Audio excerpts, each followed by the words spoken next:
اور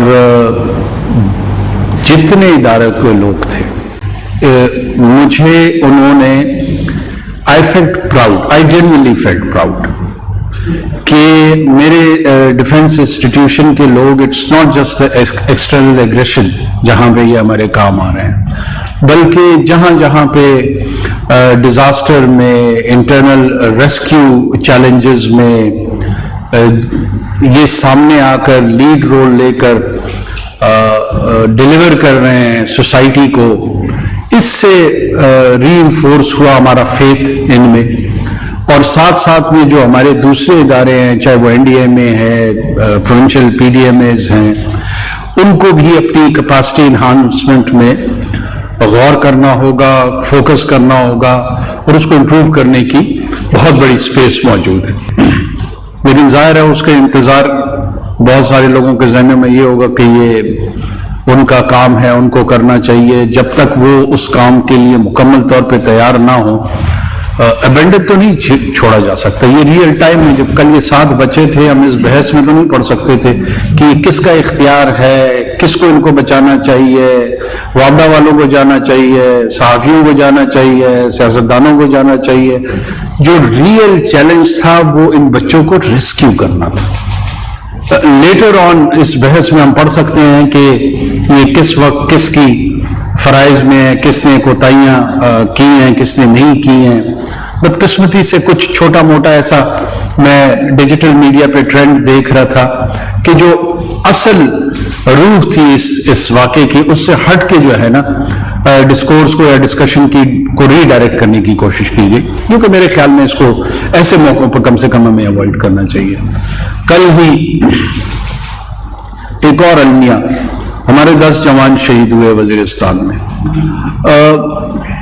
یہ جو لوگ یہ سمجھ رہے ہیں کہ ہم وار فٹیگ کا شکار ہوں گے، یہ اپنی غلط فہمی دور کر لیں۔ یہ جنگیں صرف افراد نہیں لڑتے، یہ انوار نہیں لڑے گا، یہ کرنٹ آرمی چیف نہیں لڑے گا، یہ کرنٹ پولیس چیف نہیں لڑے گا، یہ کرنٹ چیف سیکریٹری نہیں لڑے گا، یہ کرنٹ چیف منسٹر نہیں لڑے گا، یہ جنگیں قومیں لڑتی ہیں۔ اور پاکستان قطعاً کسی صورت میں بھی ریڈیکلائزیشن کے سامنے، ایکسٹریمزم کے سامنے، انٹالرنس کے سامنے سرنڈر نہیں کرے گا۔ Surrender is not an option. We will fight, no matter what. ہم کوئی ایسی طاقت نہیں ہے جو یہاں سے 5000 میل کہیں چلے جائیں گے۔ This is home, we are here. یہ ہمارا گھر ہے اور ہمارے گھر کو ہم اپنے انداز سے چلائیں گے۔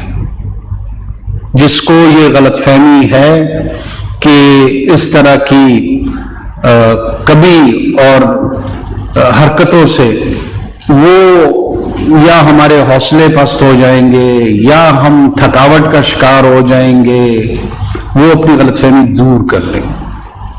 نہ ہم اپنے شہداء کو بھولیں گے، نہ ہم اپنے شہداء کی حرمتوں کو بھولیں گے، نہ ان کی قربانیوں کو بھولیں گے، اور نہ آگے شہادت دینے سے گریز کریں گے۔ We will pursue them۔ ان کو پاکستانی قوم کی ریزالو کا شاید اندازہ نہیں ہے۔ میں دوبارہ ری ٹریٹ کر دوں کہ ہم اپنا ٹیکس کلیکشن خود کر کے اپنے لا انفورسمنٹ پہ اسی ٹیکس کا پیسہ لگا کے اپنا نظام چلا رہے ہیں۔ ہم کسی خیرات پہ یہ لڑائی نہیں لڑ رہے۔ یہ اس جیبوں سے، آپ کے جیبوں سے نکلا ہوا پیسہ ہے جو وہاں پہ ان مجاہدوں کو، ان غازیوں کی گولیاں جن سے چل رہی ہیں، یہ میرا اور آپ کا پیسہ ہے۔ یہ ہمارے بیٹے ہیں، یہ ہماری اولاد ہے۔ وہ جو وزیرستان پہ، وہ جو لائن آف کنٹرول پہ کہیں پر بھی پولیس کے، رینجرز کے، فوج کے، یہ جتنے بھی لوگ انٹرنل چیلنجز کے لیے، لا اینڈ آرڈر کے لیے یا ایکسٹرنل ایگریشن کے حوالے سے اپنا کردار ادا کر رہے ہیں، بہت سارے لوگ کہتے ہیں کہ شاید یہ ہم ان کی یہ تنخواہ کے بدلے میں یہ سروس دے رہے ہیں، کہ پلیز اس غلط فہمی کو دور کر لیں۔ یہ تنخواہ کے بدلے میں یہ سروس نہیں ہے. ان کو ان خدمات کے بدلے میں ہم تنخواہیں نہیں دیتے ہیں، ہم احترام دیتے ہیں. احترام ان کی تنخواہ ہے، عزت ان کی تنخواہ ہے، تکریم ان کی تنخواہ ہے. وہ کم ہو سکتی ہے، وہ زیادہ ہو سکتی ہے. تنخواہ تو صرف اور صرف ان کی ضروریات پوری کرنے کے لیے ہے. ان کی ضروریات یقیناً ہم پوری کریں گے، لیکن جو قوم ان کو تنخواہ دے رہی ہے